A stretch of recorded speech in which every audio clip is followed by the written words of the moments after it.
Good morning बच्चों।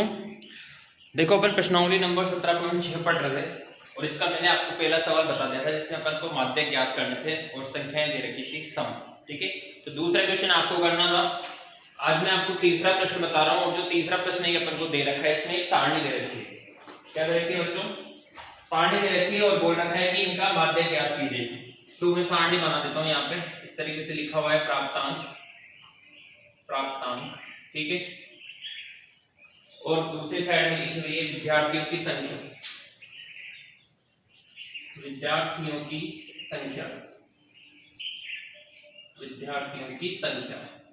ठीक है, जिसको कि अपन क्या कहते हैं बच्चों? CF कहते हैं। इसको क्या कहते हैं अपन? F कहते हैं, बारंबारता। ठीक है ना। तो इस तरीके से अपन को ये सारणी दे रखी है। मैं अभी मान रख रहा हूं सारणी में कि कौन कौन सा मान अपन को दे रखा है। ठीक है, ये होगी अपनी सारणी।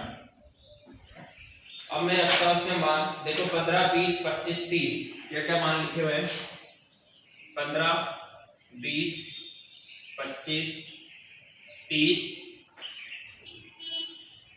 15, 20, 25, 30, 35, 40, 45, मतलब 5 का अंदर दे रखा है। 35, फिर उसके बाद 40, फिर 45, फिर 50। इस तरीके से ये अपन को मान दे रखे हैं। अब इसके सामने विद्यार्थियों की संख्या देखो कितनी दे रखी है? 2, 8, 16, 26। 2, 8, 16, 26, 20, 16, 7, 4। 20, 16, 7 और 4। इस तरीके से ये अपन को संख्या दे रखी है। ठीक है, अब क्या ज्ञात करना है अपन को इसके अंदर? माध्य। तो देखो बच्चों, जिसमें सारणी नहीं बनी रहती है उसमें तो वो वाला सूत्र लगाया था मैंने। अपन पहला प्रश्न देखा था अपन ने और दूसरा प्रश्न भी सेम वैसा ही है। ठीक है, पर क्वेश्चन नंबर 3 में सारणी बन रही है। तो जिन क्वेश्चन के अंदर सारणी बनेगी उनका माध्य अपन कैसे ज्ञात करेंगे वो आज अपन सीखेंगे क्वेश्चन नंबर 3 के अंदर। तो ये जो दे रखी है आपको अब क्या करना होगा? यहाँ पर एक अगली सारणी बनानी होगी और उसको कहेंगे अपन क्या? संचय बारंबारता। ठीक है, जिसको कि अंग्रेजी में कहते हैं CF। अब ये CF कैसे निकलेगी देखो ध्यान से समझना। ठीक है ना।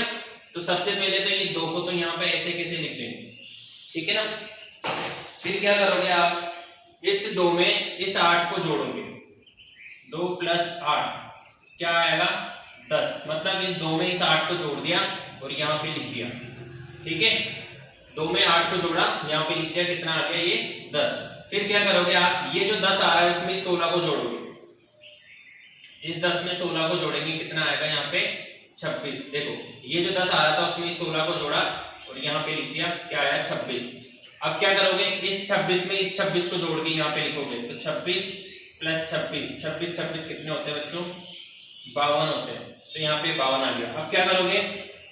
इस 52 में 20 को जोड़ोगे, कितना आएगा? 72, 72 आ जाएगा। फिर क्या करोगे आप? 72 में 16 को जोड़ोगे, कितना आएगा? 8 ये हो गया, 8 ये हो गया, 88 हो गया। ठीक है, इस तरीके से अपन जो है जोड़ते जाएंगे। फिर 88 में 7 को जोड़ो आप। 88 में 7 को जोड़ो, कितना आ जाएगा? 8 7 15 का 5, 95 आ जाएगा। 95 में 4 को जोड़ो, आएगा कितना? 99। 95 में 4 को जोड़ेंगे तो कितना जाएगा? 99। ठीक है, देखो क्या हुआ यहाँ पे, एक बार और समझे। ये 2 तो ऐसे कैसे था। ठीक है, इस 2 में इस 8 को जोड़ा। देखो इस 2 में इस 8 को जोड़ा, कितना आया? 10 आया। फिर 10 में इस 16 को जोड़ेंगे, कितना आएगा? 26। फिर 26 में 26 को जोड़ेंगे, कितना आएगा? 52। 52 में फिर 20 को जोड़ेंगे, कितना आएगा? 72। 72 में 16 को जोड़ेंगे, कितना आएगा? 88। 88 में 7 को जोड़ेंगे, कितना आएगा? 95। 95 में 4 को जोड़ेंगे, कितना आएगा? 99। तो ये मान कैसे आ रहे हैं आपको समझ में आ गए? देखो जब अपन सारणी बनाएंगे तो ये जोड़ जो रखना है ना, ये नहीं लिखेंगे। वो तो मैंने आपको समझाने के लिए लिखा था कि यहाँ पर ये कैसे आया। ठीक है, तो मैं इसको मिटा देता हूँ। ठीक है, और मैं आपको फिर दोबारा समझाता हूँ कि मैंने यहाँ पे क्या किया। ठीक है बच्चों, तो समझो। मतलब जब आपको प्रश्न में करोगे आप, तो आपको सिर्फ जो मैं यहाँ पे लिख रहा हूँ वो लिखना है। ठीक है, तो ये मैं वापस मान बना के दे रहा हूं आपको वहां पे जो मैंने पहले लिखा था आपको समझाने के लिए लिखा था कि कौन सा मान जो है वो कैसे आएगा।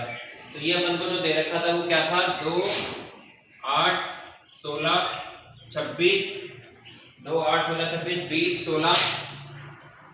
20 16 7 और 4 ये अपने मान थे। ठीक है, तो वापस से इसको करके देखते हैं। तो ये 2 का तो 2 ऐसे कैसे लिख दिया।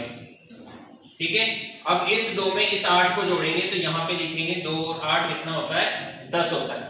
फिर 10 में इस 16 को जोड़ेंगे तो कितना हो जाएगा, 10 में 16 को जोड़ेंगे तो कितना हो जाएगा, 26 हो जाएगा। फिर 26 में 26 को जोड़ेंगे तो कितना आ जाएगा, 52 आ जाएगा। फिर 52 में 20 को जोड़ेंगे तो कितना आ जाएगा, 72 आ जाएगा। 72 में 6 को जोड़ोगे तो कितना आ जाएगा, 88 आ जाएगा। 88 में 7 को जोड़ोगे तो कितना आ जाएगा, 95, और 4 को जोड़ोगे तो 99। तो ये मान अपन को ऐसे लिखने, ये एरो भी नहीं बनाने, वो बस इसके सामने दिख रहा है, इस वजह से अपन ने मैंने यहाँ पे एरो बना के लिखा है, मतलब मैं अब ये एरो भी हटा। ठीक है, समझ में आ रही है आपको बात की सारणी कैसे बनी। ठीक है ना, ये ऐसे सारणी बनानी है आपको। ठीक, अब क्या करना है, अब आपको ये देखना है कि n बराबर मतलब इसका योग कितना आ रहा है, इनको आप जोड़ोगे तो भी 99 आएगा। तो यहाँ पे आपको सबसे पहले क्या करना है, योग करना है। n बराबर कितना आ गया आपके पास, 99। ठीक है, उसके बाद अपन को क्या करना है, इस 99 में 2 का भाग देना है। ये n/2 करना है, मतलब 99 में 2 का भाग देना है। जब 99 में 2 का भाग दोगे आप तो 45.5 आएगा। भाग देके देख लेना, क्योंकि 45 नहीं आएगा, 49 आएगा, क्योंकि 45 का आधा तो ये होता है। यहाँ पे 49.5 आएगा। कितना आएगा, 49.5।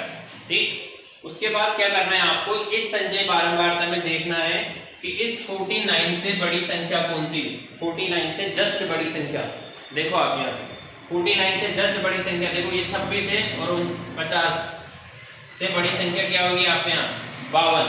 ठीक है, तो ये 52 जो है यहाँ पे लिख देंगे 40, मतलब इधर कोने में नहीं करना है आपको, यहाँ पे लिखना है ये सब काम। 49.5 से ठीक बड़ी संचयी बारंबारता, संचयी बारंबारता कितनी आ रही है, ठीक बड़ी, ये आ रही है 52 बराबर 52। तो इसका जो माध्यक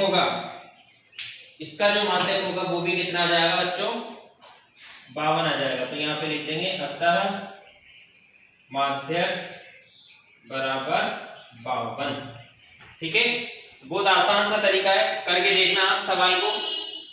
देखो ये तो आपको क्वेश्चन में दे रखी होगी, क्या ज्ञात करना है, संचय बारंबारता कैसे ज्ञात करेंगे। इस 2 को तो ऐसे कैसे लिख देंगे, 2 में 8 को जोड़ेंगे 10 आएगा, 10 में 16 को जोड़ेंगे 26 आएगा। अभी भी मैंने आपको 2 बार समझा दिया इसी चीज को। ठीक है, फिर क्या करना है, ये सबसे जो मान आ रहा है 99, इसमें 2 का भाग देना है, मतलब इसका आधा करना है। आधा कर दिया, ये रहा। अब जो आधा करने के बाद उससे जो बड़ा नंबर आ रहा है, ये आधा है, और उससे बड़ा नंबर क्या है, 52।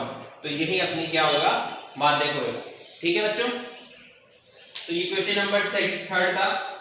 चौथा 5वां इसी की तरह के क्वेश्चन से आप करके देखना, और हो सकता है जैसे आज के बाद आपकी क्लास अब आएगी 4 जनवरी को। ठीक है ना, तो तब तक आपको पढ़ाई करनी है, और मार्केट में जो है डेस्क वर्क आने लग गए। ठीक है, जो कि बहुत अच्छी चीज होती है। क्यों अच्छी चीज होती है, क्योंकि उसमें क्या होता है कि इंपॉर्टेंट क्वेश्चंस होते हैं। ठीक है, और मैं मैथ्स की बात नहीं कर रहा हूँ। आप देखो अभी इतनी पढ़ाई तो अपन ने ढंग से करी नहीं, तो आप बाकी सब्जेक्ट के भी जो है वो डेस्क वर्क जो है वो आप ला सकते हो मार्केट से। ठीक है, तो आप पढ़ाई करें। एक मेरे पास से मैं बताऊँ, यहाँ पे आए थे स्कूल में देने। ठीक है, सफलता दीप नाम से करके ये। तो इसमें क्या होगा, देखो सैंपल पेपर भी है आपके पास। ठीक है, तो किस तरीके से आपके बोर्ड में पेपर आता है वो भी यहाँ पर है, और इसके अंदर पुराने साल का भी पेपर है। और मैंने पढ़ के देखा था इसको। एक और चीज है इसमें, सबसे बढ़िया बात ये है कि जो आपका सिलेबस हटा है, मतलब जैसे 40% सिलेबस हट गया था ना, तो उस सिलेबस को हटा के जो पार्ट बचा हुआ है सिर्फ उसी का है। क्योंकि अपने बुक में तो बहुत सारा मैटर है, ठीक नहीं मैटर है ना, एक्स्ट्रा भी है। मैंने आपको कुछ बताया, चलो मैंने तो आपको बता दिया, आपको समझ में भी आ गया कि अपन को क्या नहीं पढ़ना है। पर बाकी के सब्जेक्ट में आपको थोड़ी समझ में आया होगा। तो बाकी के सब्जेक्ट का भी जो डेस्क वर्क है उसमें भी क्या हो रहा है, आपका जो सिलेबस हटा हुआ है 40%, ठीक है, उसको हटा के जो पोर्शन बचा है उसी का वो सैंपल पेपर है। और पूरी की पूरी जो बुक है इसी तरीके से बना रखी है, तो आप जाके उसको खरीद लो, ठीक है। उसमें क्या होगा, आपको थोड़ी सी आसानी रहेगी पढ़ने में, हम यहाँ पे पढ़ा रहे हैं आपको, ठीक है। बाकी के सब्जेक्ट भी आपके हो सकता है जनवरी से बाकी क्लासेस लगने लग जाए, देखते हैं गवर्नमेंट के क्या रूल आते हैं, ठीक है बच्चों। तो ये 17.6 के क्वेश्चन कंप्लीट कर लेना आप। दो तरीके के क्वेश्चन थे, पहला और दूसरा एक जैसा था, तीसरा चौथा पांचवा एक जैसा था। तो मैंने आपको तीसरा बता दिया, सेम ऐसे ही क्वेश्चन नंबर 4 और क्वेश्चन नंबर 5 है, ठीक है। और कुछ समझ में नहीं आया हो, नहीं आ रहा हो, बता देना, ठीक है। Thank you.